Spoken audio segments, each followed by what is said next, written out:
Hablemos de la contaminación auditiva, que vaya problema tenemos aquí en la zona metropolitana de Guadalajara. Hay investigaciones al respecto. Nos acompaña esta mañana la maestra Marta Orozco. Ella es investigadora de la Universidad de Guadalajara. Bienvenida. Hola, ¿qué tal? Buen día. Buen día. A ver, ¿hay cruceros, hay zonas donde más se acentúa la problemática? Sí, digamos que el ruido es un problema generalizado. Uno de los principales, digamos, orígenes del ruido es el tráfico vehicular, y entonces esto nos lleva a categorizar o a caracterizar puntos de la ciudad que son más ruidosos, pero esto no significa que sea la única fuente de ruido en una metrópoli como la nuestra. Pero efectivamente, digamos, si podemos identificar cruceros ruidosos, van a ser aquellos que por sus características de amplitud de la vialidad, de presencia de baches, de presencia de topes, del gran aforo que hay, por ejemplo, de transporte público, transporte pesado, pues van a ser más ruidosos. Por el contrario, aquellas calles que son amplias, que tienen vegetación, que de alguna manera no transitan autobuses o transporte pesado, van a ser con niveles de ruido un poco más bajos. Ahora, por las adecuaciones viales que se han hecho producto del, digamos, acondicionamiento de la línea 3 del tren ligero, pues se han trasladado algunos puntos de ruido. Anteriormente habíamos hecho mapas sonoros y teníamos que Federalismo, Avenida La Paz, eran avenidas tranquilas, se puede decir, desde el punto de vista acústico, pero ahora con estas modificaciones y estos traslados de tráfico y de rutas de transporte público, bueno, pues se han cambiado. Entonces vamos a tener que efectivamente muchos puntos ruidosos en lo que es nuestra ciudad, y ello conlleva pues a molestias a la persona y a la población expuesta, y con ello influye pues en su bienestar, en la realización de sus actividades, en la comunicación, etcétera. ¿Y cuáles son esos puntos? A lo mejor ahorita los más ruidosos. Bueno, tenemos por ejemplo el periférico.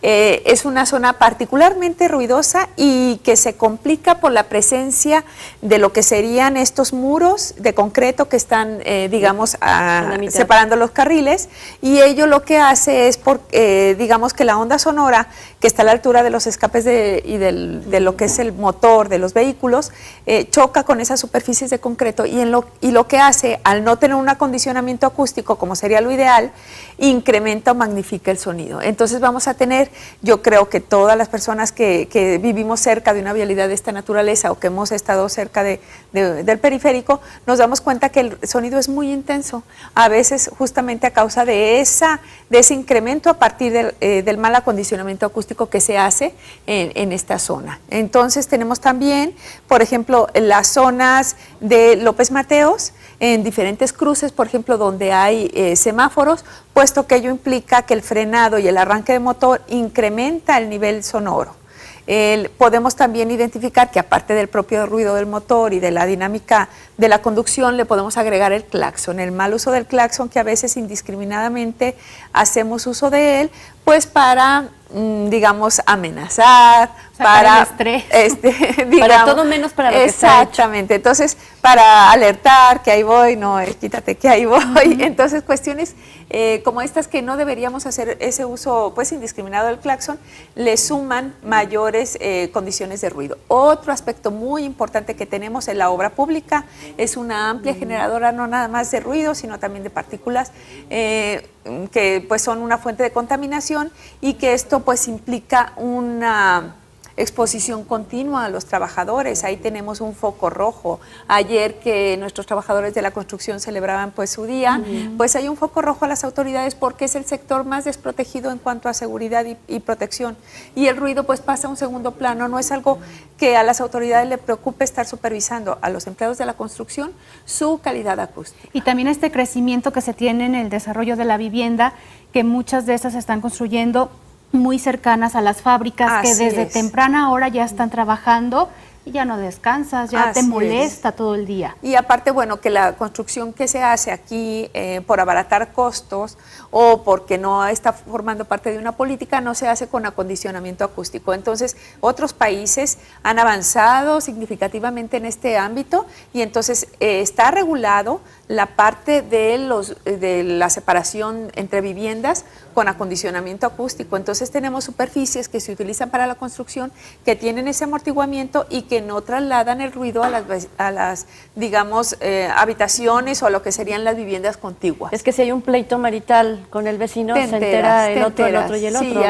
así es, porque no están dispuestos con ningún tipo de material aislante y entonces pues esto dificulta la sana convivencia, el descanso, porque bueno, cada quien tiene a veces sus propias rutinas y eso pues de alguna manera implica también un deterioro del bienestar en las personas que viven pues en esa condición. Es que en el comportamiento también íntimo, privado, en la vivienda también provocamos alteraciones por la contaminación auditiva. Tanto así que ha sido objeto de pleitos entre vecinos la música. Así es, esto las autoridades municipales y las autoridades de seguridad pública nos pueden decir que las quejas por ruido son de las que ocupan los primeros lugares. La gente habla para quejarse del ruido del vecino. Primer lugar, digamos, cuestiones de seguridad o de olores provenientes de la basura, pero en cuestión ambiental, de los que ocupan los segundos lugares sería el ruido. Entonces, es una cuestión que realmente implica una afectación al bienestar. La gente que no tiene un sueño reparador, es decir, que tiene interrupciones durante la noche de su sueño, pues va a tener efectos particularmente importantes, no nada más a lo que es el descanso propiamente, sino que implica otras cuestiones como sería un daño al sistema inmunológico. La gente que no duerme con un sueño reparador continuo, pues va a tener una repercusión que significa pues una alteración a su sistema inmunológico, porque durante horas de la noche el sistema inmune se recupera. Entonces, al tener estas interrupciones y esta falta pues de continuidad y de un sueño reparador, pues vamos a tener una implicación directa a, lo decía, el sistema inmunológico, al sistema digestivo, sistema circulatorio y, claro, sistema nervioso. Y se puede denunciar la contaminación auditiva, pero ¿qué tanto se hace? ¿El ciudadano sabe? ¿Hasta dónde puede llegar la autoridad? Bueno, sí hay herramientas, incluso si nosotros, digamos, tenemos como una práctica esta cultura de la denuncia, cuando existe alguna cuestión que está alterando pues el orden público, podemos acudir ya sea al ayuntamiento de nuestra localidad, a la dirección ambiental del ayuntamiento de nuestra localidad y tiene la obligación de acudir a atender esa denuncia.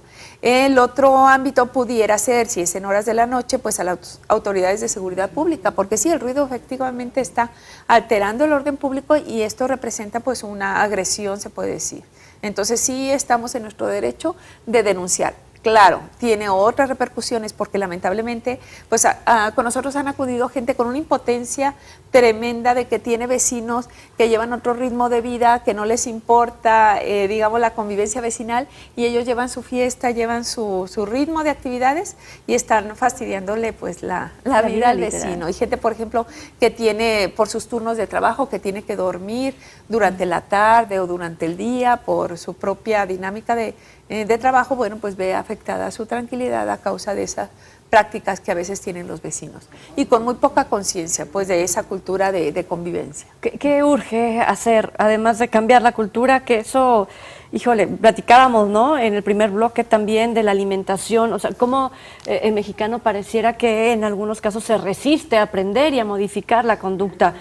Más allá de lo que le corresponde a cada quien en su casa, ¿cuáles son las medidas urgentes que tenemos que tomar? Sí, yo creo que, bueno, en primera instancia necesitaríamos un esfuerzo coordinado de todos los ayuntamientos para tener un mapa actualizado de ruido en la ciudad. No tenemos un mapa actualizado de ruido en la ciudad, a diferencia de la Ciudad de México ya emprendió esa labor, se financió un megaproyecto, se cuenta con todo el mapa de ruido actualizado en lo que es la megalópoli, y nosotros ya necesitamos esa herramienta. Después de que se identifiquen esas zonas críticas de ruido, tratar de hacer las adecuaciones pertinentes y a la par de ello estar trabajando un marco legal que nos permita justamente estar regulando esas emisiones que están siendo altamente ruidosas y que podamos también identificar zonas que requieren una calidad acústica especial, es decir, las zonas, por ejemplo, de hospitales, las zonas escolares, incluso zonas de vivienda que están en continuidad, por ejemplo, con áreas industriales, pues tratar de proteger esas zonas de esas emisiones excesivas de ruido y ello conlleva pues a un bienestar y una calidad de vida en los ciudadanos. Entonces, son todas esas acciones que podemos ir tomando. También como individuos, estar denunciando las actividades actividades ruidosas y evitar esas malas prácticas. Por ejemplo, una práctica muy común que se está generalizando, dado el avance tecnológico, es la aportación de audífonos con la música a todo lo que da. Nosotros yo creo que nos hemos dado cuenta, a veces venimos, por ejemplo, en el ascensor, vemos que van pasando los jóvenes en la calle y los aísla de tal manera que esto se convierte en una posibilidad hasta de riesgo de sufrir accidentes. Que nosotros escuchamos lo que están oyendo. Entonces, esas malas prácticas que podemos nosotros evitar nos lleva pues para conservar nuestra audición. Existen también una lista de medicamentos que se consideran ototóxicos, es decir, que dañan a la audición y que también tendríamos que tener, pues, digamos, un compromiso de revisar pues esa prescripción médica por parte de los médicos del sector salud, pero también nosotros como individuos. ¿Qué podemos hacer a ese respecto? Están involucradas todas las autoridades. Así es. Pareciera que es un tema nuevo. Sí, pero lamentablemente, no hemos recibido como que la atención debida por todas las autoridades. Nosotros, desde 1995, Comunidad de Investigación, empezamos a hacer lo que es monitoreo de ruido y efectos a la salud. De hecho, en el 95 generamos el primer mapa de ruido en esas características de toda la República, y la caracterización de ruido urbano, digamos, más detallada en ciertos puntos, la tenemos aquí en Jalisco, a partir de la línea de investigación que se tiene el Instituto de Medio Ambiente y Comunidades Humanas. Pero pues ello requiere mucho más esfuerzo, mucho más apoyo de las autoridades y de los ayuntamientos para que esta labor sea continua y no la veamos interrumpida, a veces porque dependemos de un financiamiento pues universitario meramente. Y que les hablen a ustedes, a los que saben. Así es. Y se sienten autoridades para diseñar lo que necesitamos en la zona. Si tenemos acceso el público en general a este instituto a través de la sí, web. claro, sí. Nos pueden visitar en lo que estamos en el Centro Universitario de Ciencias Biológicas y Agropecuarias, es Camino Ramón Padilla Sánchez, en 2100, para que tengan una idea, es kilómetro 15.5 carretera Nogales, no estamos tan lejos, pero nos pueden visitar en esa zona, y si requieren algún apoyo, incluso algún seguimiento de alguna denuncia, nosotros podemos entrar como tercero en discordia. Es decir, para conciliar, cuando no se pone de acuerdo autoridad y quejoso, nosotros podemos entrar para dar una opinión y tratar de conciliar. Ya nos ha tocado en varias ocasiones acudir y tratar de mediar esa situación y que efectivamente se resuelva para evitar que este problema le afecte pues a la población tanto. Un aliado del ciudadano. ¿Teléfono? Así es, 37 77 11 50 y la extensión 33028. Muy bien. Pues gracias, maestra Marta, por habernos acompañado. Gracias, buen día. Vámonos a la pausa, quédese con nosotros, estamos en Revista Jalisco, comuníquese 3030 5307.